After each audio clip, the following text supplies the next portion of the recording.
Buen día, mi nombre es Harumi Odo Asensio, soy psicóloga del MAMIS de aquí del Instituto del Niño de San Borja.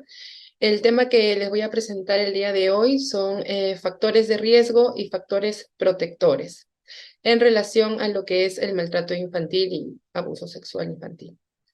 El contenido que veremos son esos dos temas específicamente, los factores de riesgo y los factores protectores. Y vamos a entender los factores de riesgo como cualquier característica, situación o circunstancia que implican algún tipo de riesgo o aumento en la posibilidad o la probabilidad de padecer o estar expuesto a alguna situación o alguna experiencia o conductas asociadas a lo que es el maltrato infantil y el abuso sexual infantil. No necesariamente es que se va a producir de por sí el hecho, sino tan solo la posibilidad de padecer alguna de estas situaciones o de estar inmersa en una de estas situaciones de maltrato. Podemos catalogarla como un factor de riesgo. Para esto, hemos tratado de seccionarlo, dimensionarlo dentro de lo que serían los factores del riesgo del niño, los factores de riesgo de los padres y o cuidadores, y por último, factores de riesgo en el área social, comunitario, contextual. Dentro de las características que tiene, que presenta el niño, vamos a ver ciertos factores que podríamos llamarle de riesgo, aunque creo que el término también sería un poco inadecuado, porque estaríamos dándole cierta responsabilidad al niño, ¿no? Pero ya lo vamos a reflexionar eso más adelante. Bueno, características del niño que pueden aumentar la probabilidad de que sea maltratado. En primera podemos ver el hijo no deseado, ¿no?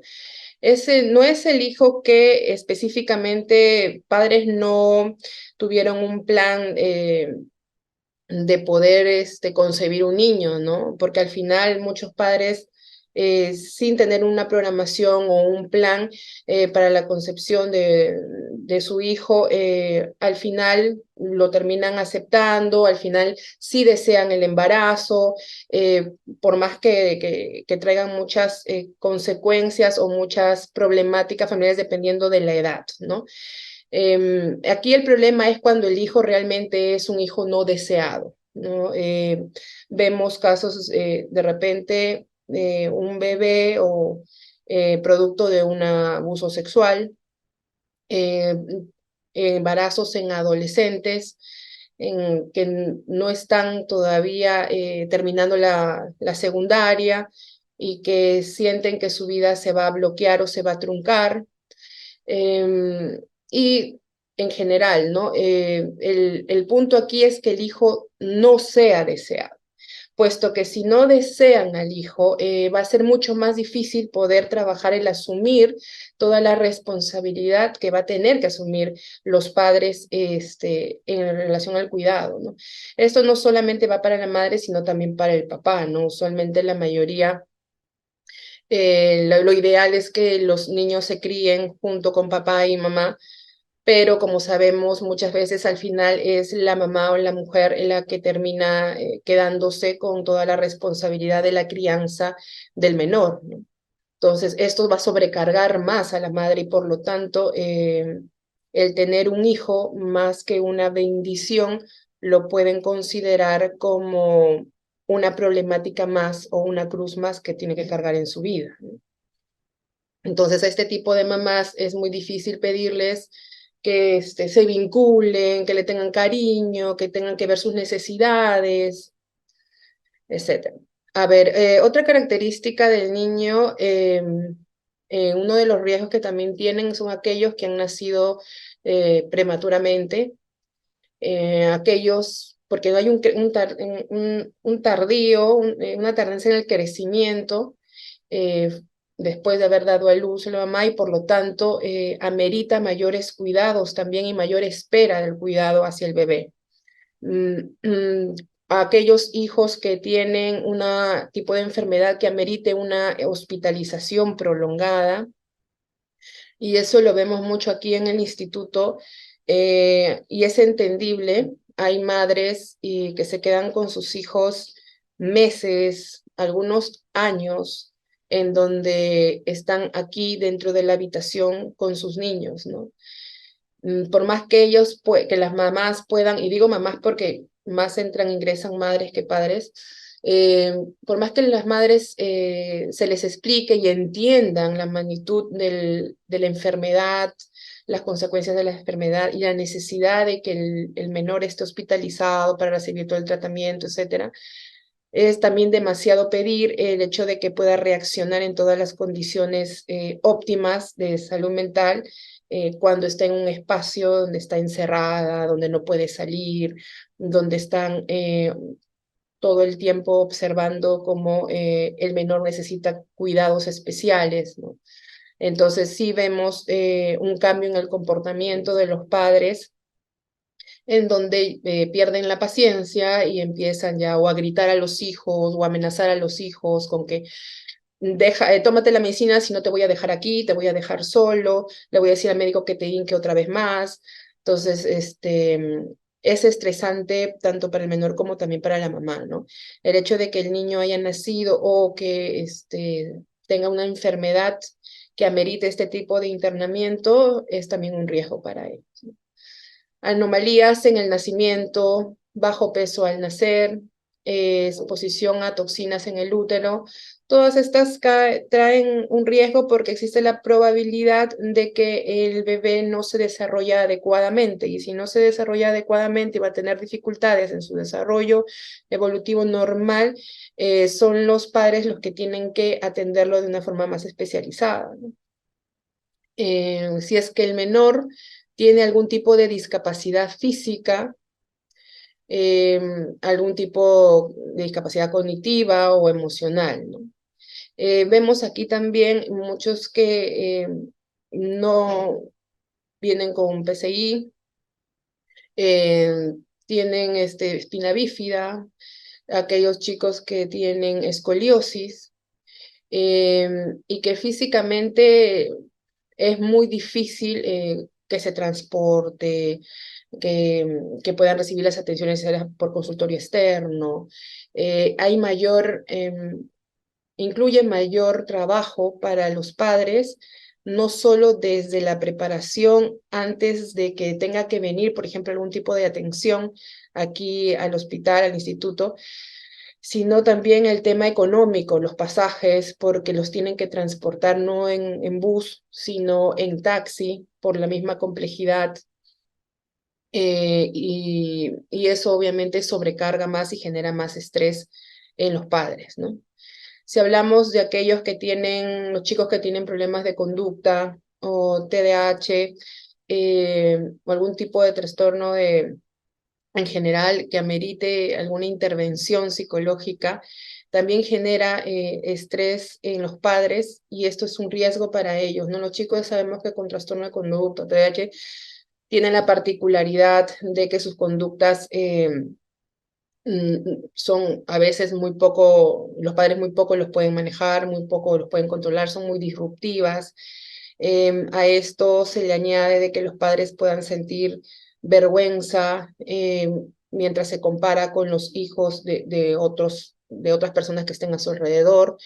También el hecho de que tienen la sensación de culpa, la sensación el sentimiento de frustración de que no pueden hacer más, o que esto se les está escapando de sus manos, de sus recursos, ¿no? También los chicos que tienen este tipo de problemas en la conducta, al final son un riesgo para un riesgo que aumenta la posibilidad de que los padres tengan que corregirlos de una forma física, ¿no? Ya estaríamos hablando de repente de un maltrato físico. Otro tipo de indicador de riesgo podría ser, como ya hemos dicho, alguna enfermedad grave o crónica con necesidades especiales y que van a ser para toda la vida, ¿no? Y algunos rasgos físicos anormales, ¿no? Que generan un poco de rechazo y vergüenza y desde mismo de los padres, ¿no?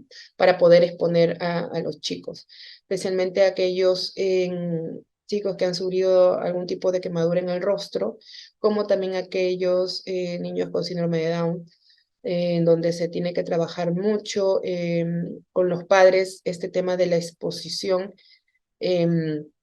de los hijos, ¿no? Y se ha visto mucho que tienen mucha vergüenza de sacarlos, de llevarlos con familiares, porque se sienten avergonzados de tener un hijo con estas características, ¿no?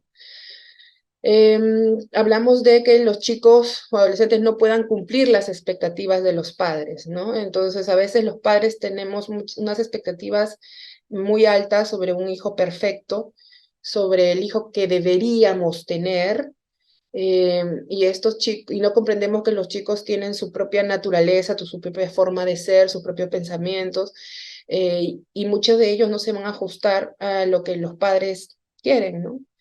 Y ahí hay un choque en donde ya el padre puede sentir, dependiendo de cómo son también sus creencias, su rigidez, cierto rechazo por el menor, ¿no? Hablamos de otro riesgo que es la edad inferior de los chicos de 4 años y en la adolescencia, ¿no? Menos de 4 años los chicos están en toda la fase exploratoria, en toda la fase de hacer berrinches, en toda esta parte locomotora de caminar, de hacer travesuras, del desplazamiento.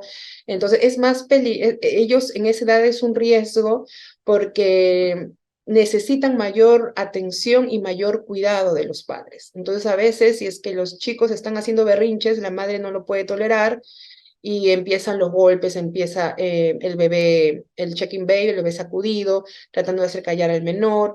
Si tienen que estar, si están gateando y están yendo hacia un enchufe y quieren meter los dedos, los padres tienen que estar vigilando todo el tiempo, corren, socorren, tratan de hacerle entender al niño de que no, cuando de repente no está en su capacidad cognitiva para poder entender ciertas cosas, ¿no?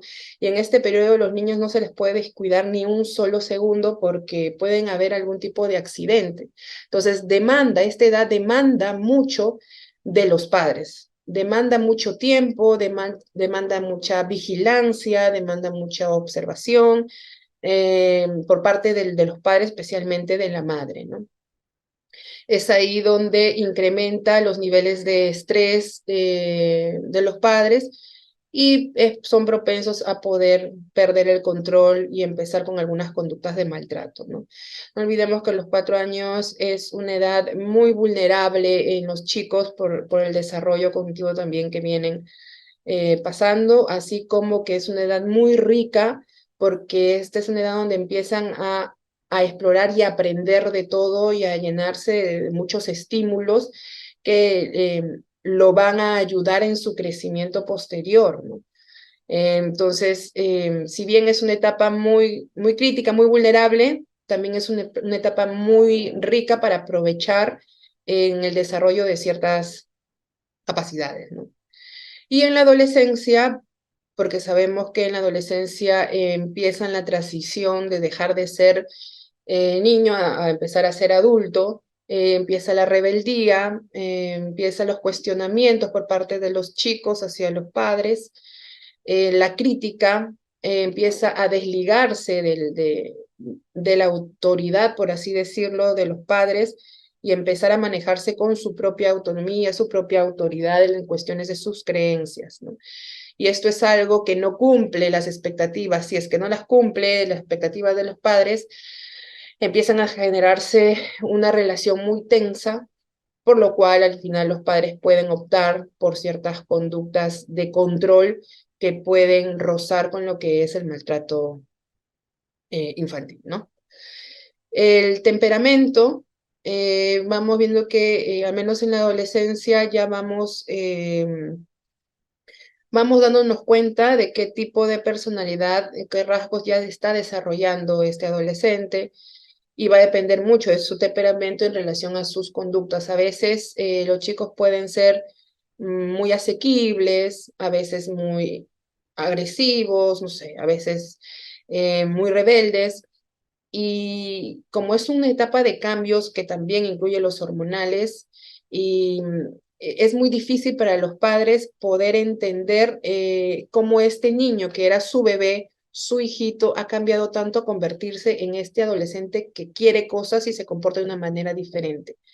Si bien para los mismos adolescentes hay un choque al sentir este cambio, desde el mismo cambio del cuerpo, de las emociones, de la parte hormonal, también lo hay para los padres, poder asimilar y poder hacer un duelo del niño, el hijo que fue, y observar realmente cómo va a empezar a ser este adolescente, ¿no?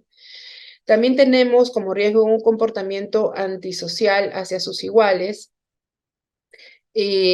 o también pueden ser aislados, chicos que se aíslan completamente, especialmente de repente en la época de pandemia. Muchos se acostumbraron a estar encerrados en sus habitaciones porque estaban muy conectados a todo lo que eran las redes y los juegos en línea. Una forma muy diferente de sociabilizar, y no sé si está bien utilizada la palabra, a través de la pantalla, con gente que ni siquiera vivía en su misma zona.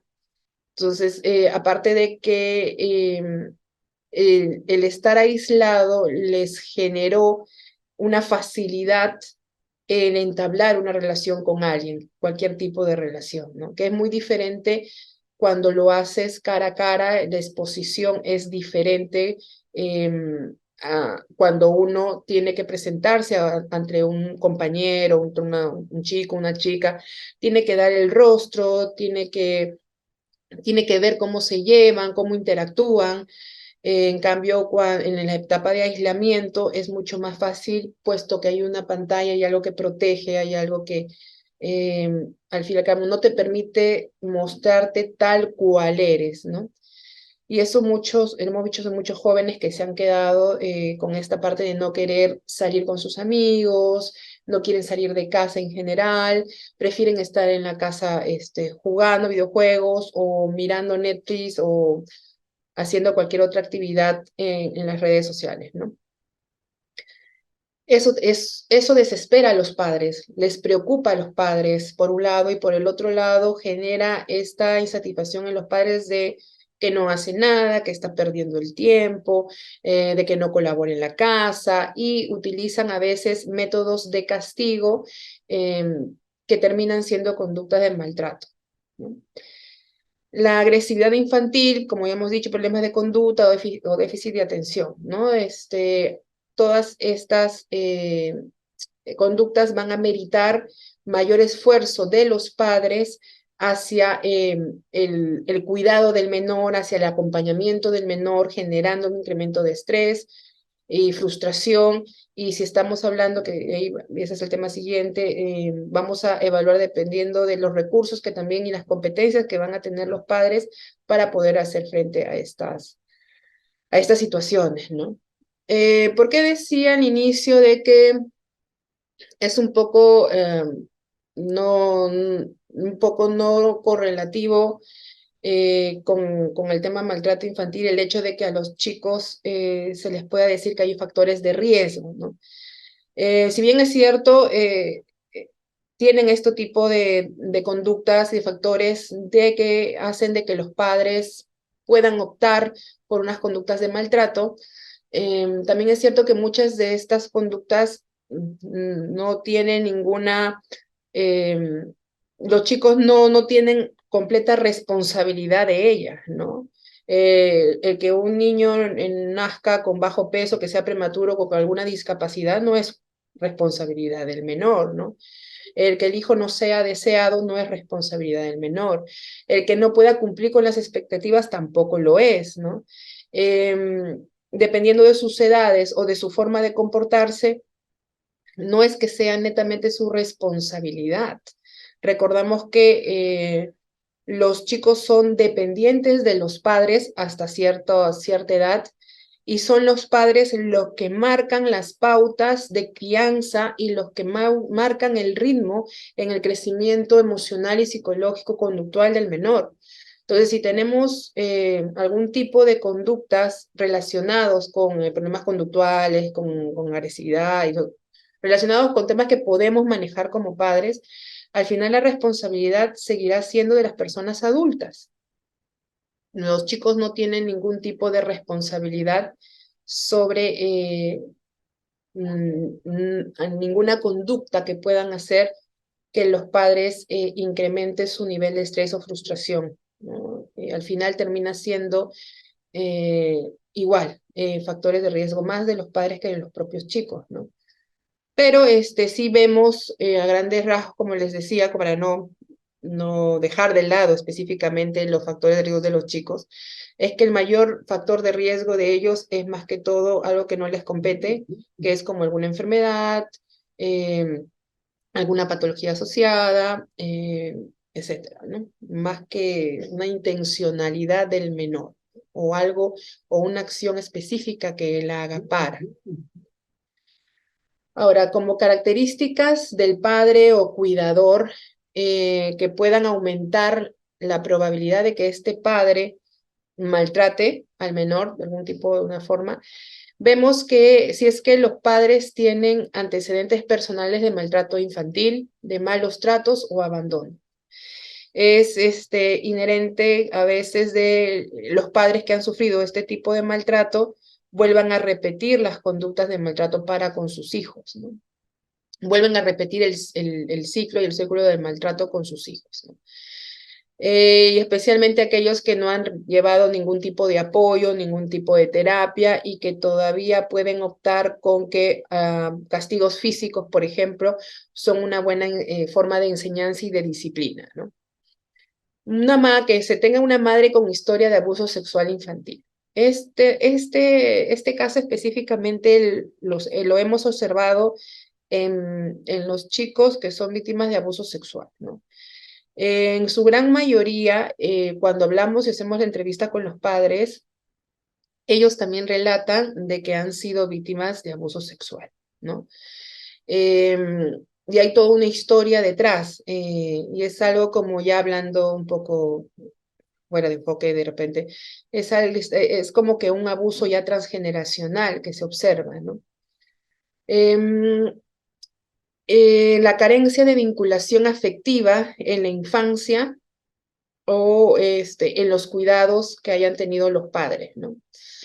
La falta de capacidad empática, habilidades sociales y poca tolerancia al estrés, ¿no? Estamos hablando de muchos de los recursos propios que puede tener el padre o la madre para poder manejarse a sí mismo, tener autocontrol y poder dar respuestas sanas aún en momentos estresantes, ¿no? Esto también, todo lo que podemos ver como consecuencia de niños o adolescentes que han vivido situaciones de abuso o de maltrato. Al final ellos terminan siendo adultos, terminan siendo padres y terminan también replicando lo mismo, la misma situación. No porque quieran, sino es lo que saben o lo que han aprendido o cómo han vivido, ¿no? Y muchos lo normalizan porque ese ha sido su modo de vivir, su forma de vida. No conocen otra forma de vida, ¿no? Yo recuerdo mucho aquí un caso de una mamá que tenía ciertas conductas agresivas con el menor y había un médico que decía, ya llamen a fiscalía, llamen, ¿no? A la UPE. Pero esta mamá, que era joven, había sido abusada sexualmente cuando era adolescente, había vivido con un padre que era militar y que había estado bajo golpes y maltrato físico toda su vida. Y su hijo había venido porque se había fracturado la pierna, pero el chico tenía TDAH. Entonces, y era muy difícil de controlar para la mamá. Aún así, ella trataba de no golpearlo en casa, trataba de manejarlo porque ella decía que no quería hacerle lo mismo a él lo que le hacían a ella, ¿no? Entonces, ¿cómo sabiendo toda esa historia uno va a decir, llamemos a la UPE, llamemos, ¿no? A fiscalía, ¿no? No hay una intencionalidad de la madre de hacer daño, simplemente lo que no hay es un aprendizaje de recursos para poder hacer frente a estas situaciones. No digo que ella tampoco no tenga ningún tipo de responsabilidad, sí, pero ella también fue una víctima en algún momento. Y lo que hay que trabajar es eso, ¿no? Enseñarla y entrenarla a tener estos tipos de competencias, a su vez que ella necesitaría su propia terapia personal, no individual. Bueno, falta de conocimientos o expectativas no realistas sobre el desarrollo infantil y sus necesidades, ¿no? Y para esto es importante que puedan saber la etapa evolutiva de los chicos, de sus hijos, a nivel general, porque a veces creen que deberían estar, no sé, leyendo cuando todavía se supone que no está maduro cognitivamente o en las destrezas de ojo-mano o en el agarre para poder empezar también a escribir.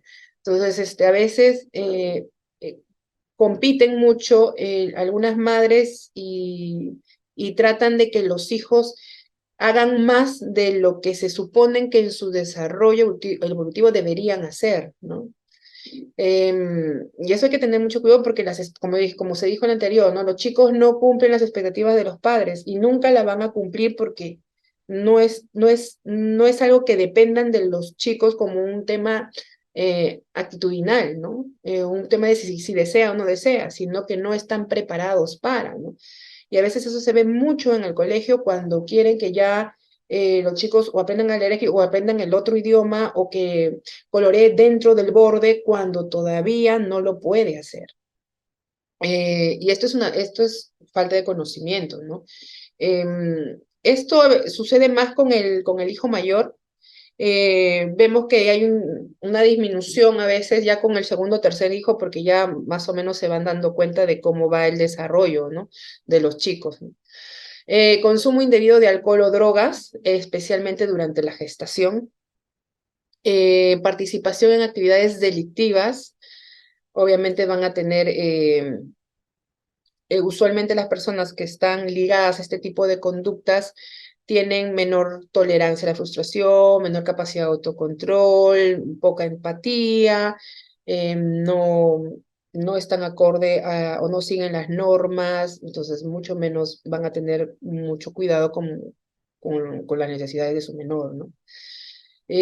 Dificultades económicas, desempleo o pobreza. Dificultades económicas porque intensifica, incrementa el estrés en los padres, ¿no? La necesidad de trabajar, la necesidad de poder tener cierta condición económica para cubrir todo lo que los hijos necesitan o necesiten ser cubiertos, ¿no?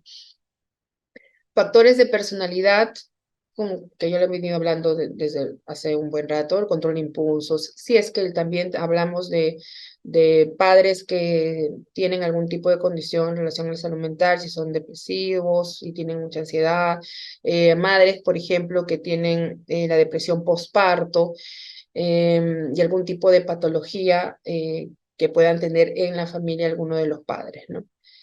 Alta conflictividad parental, si es que hay violencia doméstica, peleas, maltrato, eso ya es un riesgo para el menor. Por ejemplo, como ya hemos visto, el maltrato de forma indirecta, ¿no? Ya alguna psicopatología parental, como ya hemos hablado, algún tipo de trastorno asociado, separación o divorcio, especialmente si ha habido un alto grado de conductas conflictivas en esta separación. Mucha culpa, mucho incremento de crítica, y esto han podido ser observados por los chicos, ¿no? Edad del padre o cuidador. Es importante este ítem porque no podemos pedir madurez, o sea, para criar un hijo necesitamos que haya una madurez emocional, cognitiva, física, recursos internos, competencias establecidas o al menos en desarrollo. Pero si tenemos a una madre o un padre que tiene 14, 15 años, 16 años, prácticamente le estamos pidiendo a un adolescente ser un buen padre y ejercer una una paternidad que no corresponde a su edad, ¿no? Y estaríamos nosotros mismos maltratando al menor porque le estaríamos exigiendo cosas y que no lo va a poder realizar por su propia madurez, ¿no? Y acá hemos tenido padres que han venido de 15, 16 años, madres, ¿no? 15, 16 años y que están cuidando acá a sus bebés, a veces con acompañamiento de alguien más, que usualmente suele ser la abuela, porque a partir de los 14 años ya tienen funciones legales como madres en cuanto a firmar documentos y todo lo demás. Pero, ¿qué le podemos pedir a esta mamá? O sea, le podemos pedir que mayor responsabilidad si ella todavía se está haciendo cargo de sí misma, ¿no? Em, Alto nivel de estrés en general, hablamos de sus patrones de crianza, déficit en el desarrollo de sus competencias parentales, que creo que es el key de todo, alguna discapacidad psíquica grave, de repente tiene alguna discapacidad intelectual, si presenta, ya hemos dicho, un trastorno psicológico o neurológico, porque van a necesitar una madre, por ejemplo, que tenga epilepsia, va a necesitar apoyo eh, por el mismo grado de que se va a estresar, va a frustrarse, no va a controlarse adecuadamente, no solo puede hacer el incremento de sus episodios, sino también el tema de que no va a poder, no va a poder atender al menor, ¿no? No tiene todavía, o sea, no va a tener los recursos para poder atender al menor porque él ya tiene una condición orgánica, no tiene un problema. Va a necesitar el apoyo de alguien. Aceptación social de pautas como el castigo físico, o sea, el hecho de que vivamos todavía con padres de que creen que el castigo físico es la mejor forma de disciplina porque te hace mejor persona, te hace fuerte, es muy duro ir contra ese tipo de creencias, ¿no? Dificultades para establecer vínculos con el menor. Y se ha visto cuando a veces hay madres y los niños nacen con una complejidad y son directamente llevados a UCI, los padres no están con los niños y están en UCI meses. eh, es muy difícil después establecer vínculo con ellos. Las madres, muchas de ellas terminan queriendo abandonar al menor, puesto que también no, como no hay este vínculo con el menor, es como si estuviesen con un desconocido. Entonces, madres que no ven meses a sus hijos y recién lo ven después de 6 meses o 4 meses, cuando ya la parte vincular, ya lo rico de la formación del vínculo del apego ya se está haciendo cada vez más, menos frecuente, ¿no? Especialmente los chicos que están en UCI, ¿no? Y para esto sí hay que trabajar mucho en establecer el vínculo como si fuese desde el día uno, desde el día cero, ¿no? Esto es en relación de los padres. Y en relación de aquellos riesgos eh, que pueden haber del sistema, tenemos los problemas físicos o mentales que se pueden dar en relación a algún miembro de la familia, porque si tiene un hermano que tiene alguna condición física que también va a requerir necesidades, obviamente van a dejar de lado al niño que está, entre comillas, no enfermo físicamente y van a estar atendiendo al otro menor, ¿no? El aislamiento en la comunidad o la falta de red de apoyo, ¿no? Esto es importante, especialmente muchas mamás venezolanas que están aquí en el instituto no tienen una red de apoyo, ¿no? Entonces, no tienen, y si son jóvenes, no tienen a quién pedir algún tipo de consejo, de ayuda, tienen que trabajar a la vez, les es muy difícil, ¿no? Y no solamente para ellas, sino en general, si es que vivimos las crianzas, como en muchas poblaciones han sido en comunidad, ¿no? Porque si la mamá antes no podía la abuela, y si no podía la abuela, podía la tía, y así sucesivamente. Todos vivían en una sola casa y había mucha red de apoyo, ¿no? Últimamente eso ya no se está dando, hay muchas madres que están prácticamente solas, ¿no? Va a depender mucho de la estructura familiar, que una familia monoparental, ¿no? Si tenemos una mamá soltera, eh, y que tenga más hijos, es muy difícil y es pedirle también mucho que tenga que poder dar todo el cuidado y todas las necesidades que hemos visto antes que se le debe de dar a un menor, ¿no? El estrés es demasiado, las madres tienen que no solo cuidar a sus hijos, sino también que trabajar, pagar deudas, viven en casas alquiladas, se les agota el dinero, si es que el padre o la expareja no le está intimidando de alguna manera. Entonces, evidentemente, la falta de apoyo se va a hacer más notoria, ¿no? Discriminación contra la familia por su nacionalidad, género, orientación sexual, discapacidad. Algunas políticas y programas que son insuficientes para la prevención del maltrato, ¿no? Y que son a veces insuficientes para lo que podemos hacer después de que ya se hizo el reporte a la fiscalía o a la UPE o que están en albergues. Hay un hueco muy grande en el sistema, y es por eso que muchas familias o muchas mujeres tampoco quieren hablar, ¿no?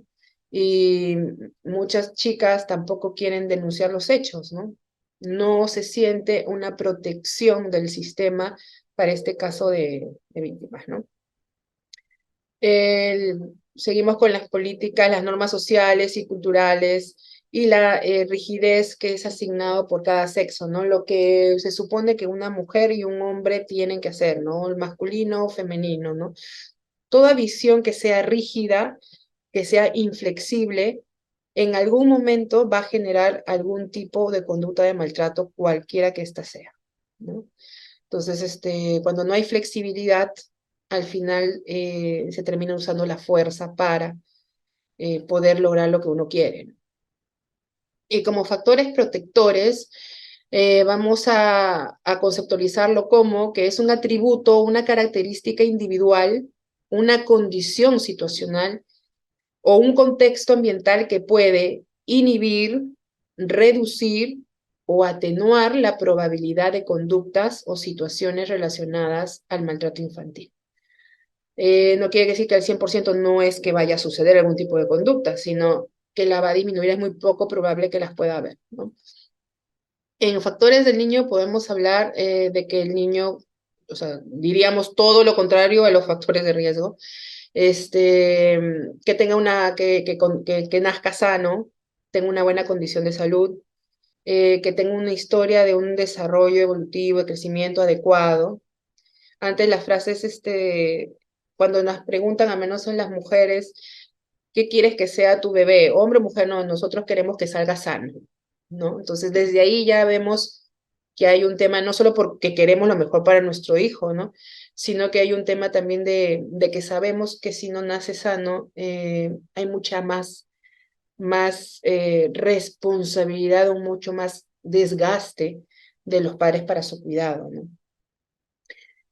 No quiere decir que los niños, que no hay una discriminación con los niños que no nazcan sanos, ¿no? Sino que lo real es el incremento de ser mamá es nuevo. Nadie nos enseña a ser padres en general.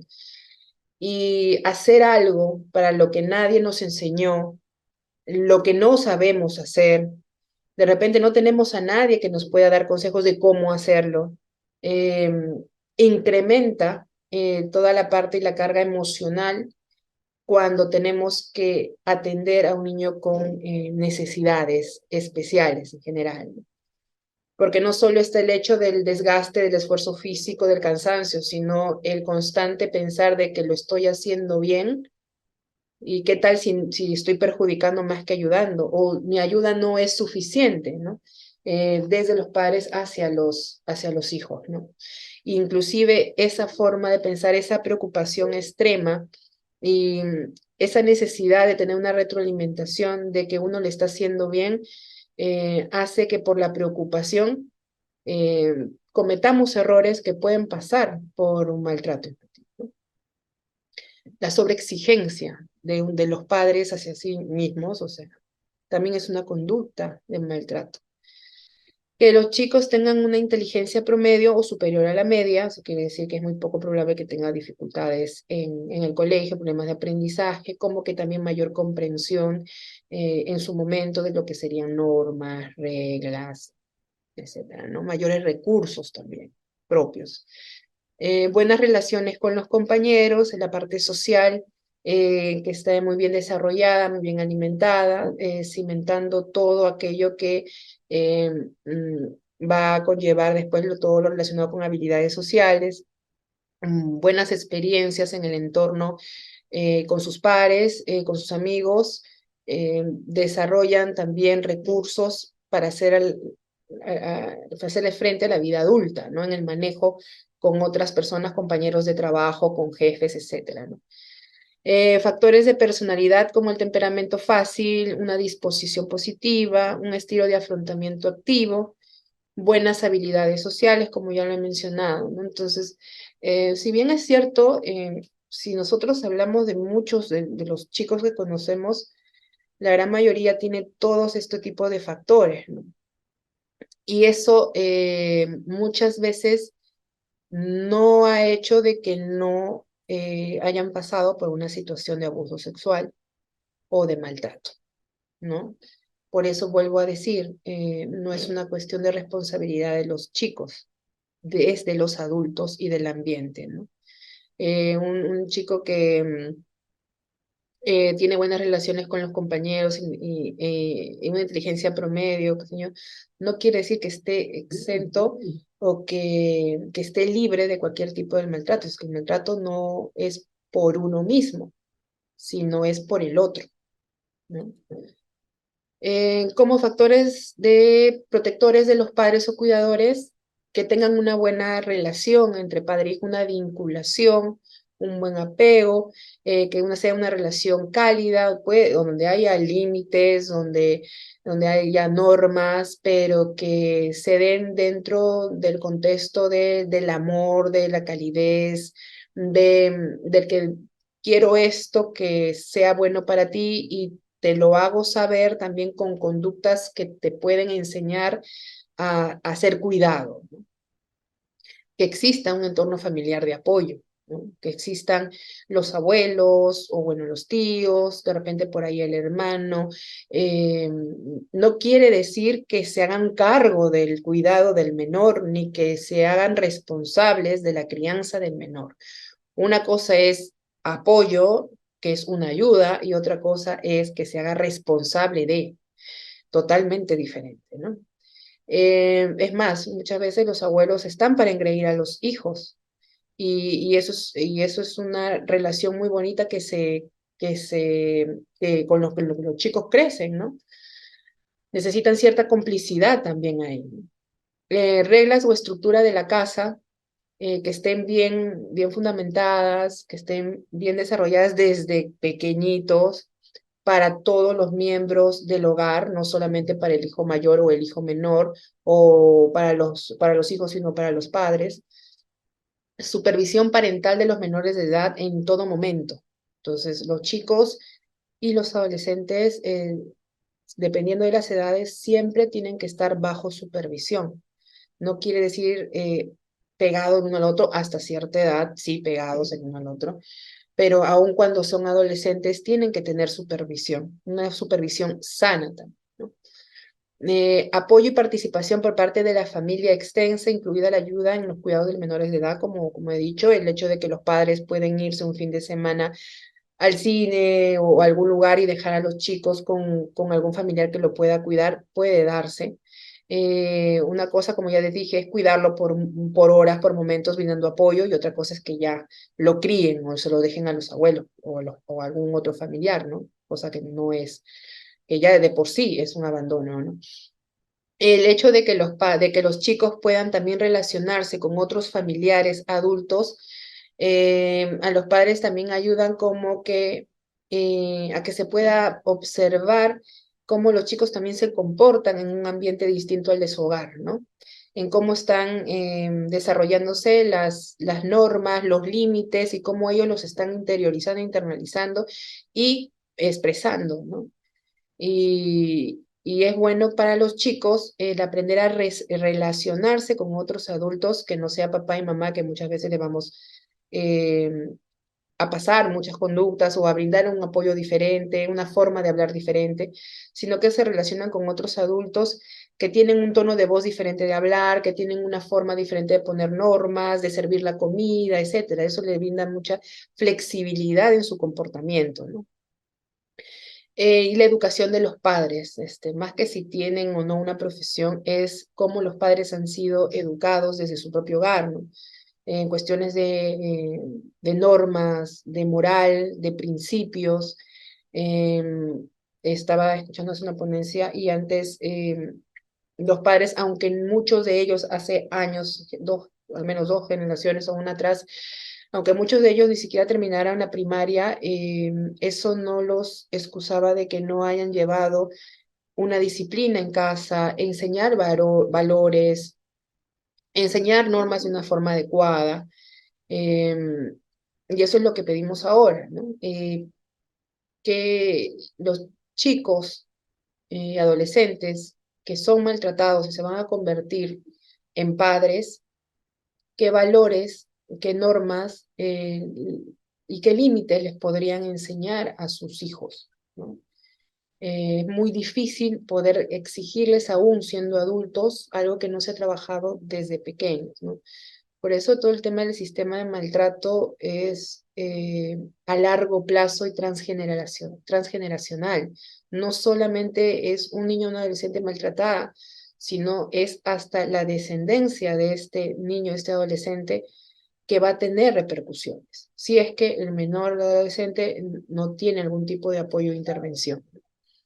Factores sociales o comunitarios, como protectores, el acceso a los servicios de salud, que pueda tener facilidades, que podamos tener el acceso a salud, a las atenciones de salud de calidad, el empleo estable de los padres, una vivienda adecuada, que es lo que, más que factores sociales, lo que se esperaría de una calidad de vida en general para todos, ¿no?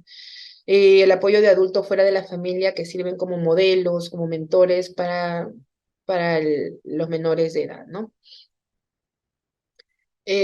Bueno, este es el tema que hemos tocado hoy. Como para reflexión final, yo me quedaría con esto que si bien es cierto, hay factores de riesgo y factores protectores, como así decirlo, de los niños, más que todo es de adultos, ¿no?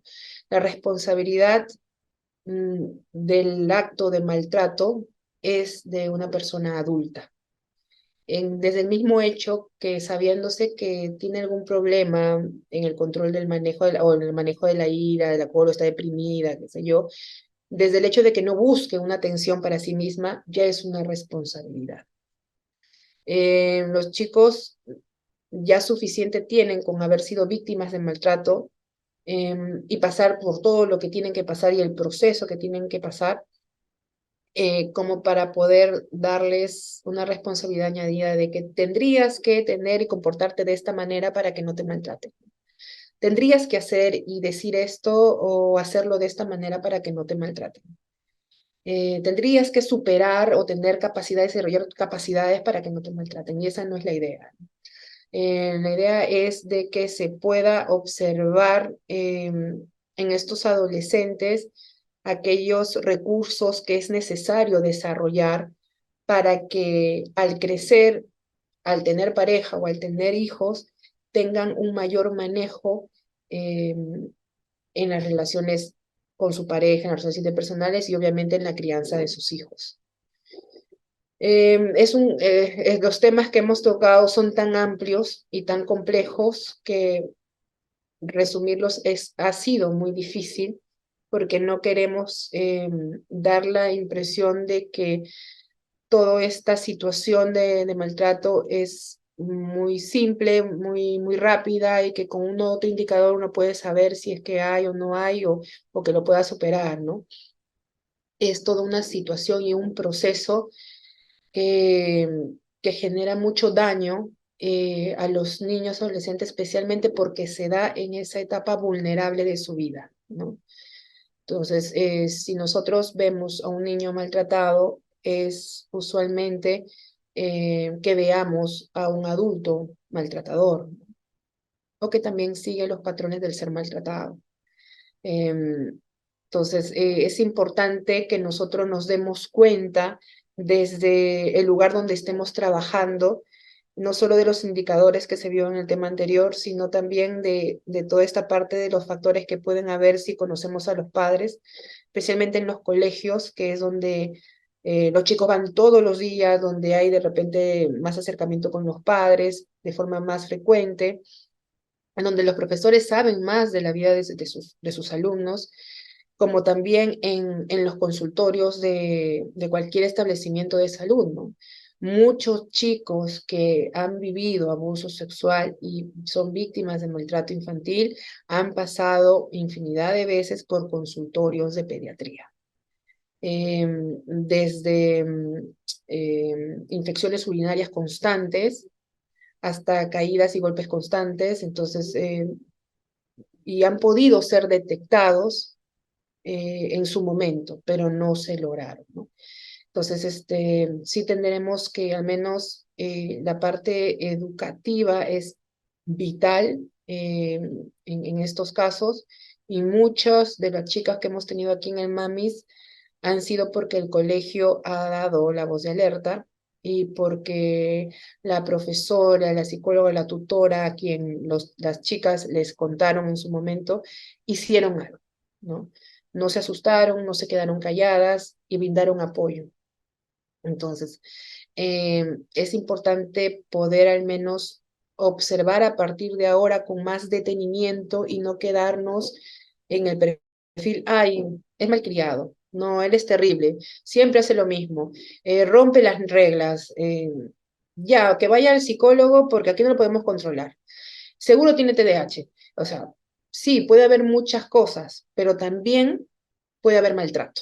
Y estos niños no tienen otra forma de expresarlo que no sea a través de cambios conductuales, que es lo primero que una persona al observar bien se puede alarmar, ¿no? Hay algunos que tienen cambios muy notorios y muy alarmantes, y hay otros que tienen cambios que no son tan notorios, pero si vamos con una observación más detallada, vamos a poder sacar y conectarlo con algunos indicadores, vamos a darnos cuenta de que probablemente hay una situación de maltrato o algún tipo de abuso sexual, ¿no? Gracias por el tiempo, por escucharme. Estaremos viéndonos de repente en otro tema y esto sería todo por el día de hoy. Gracias.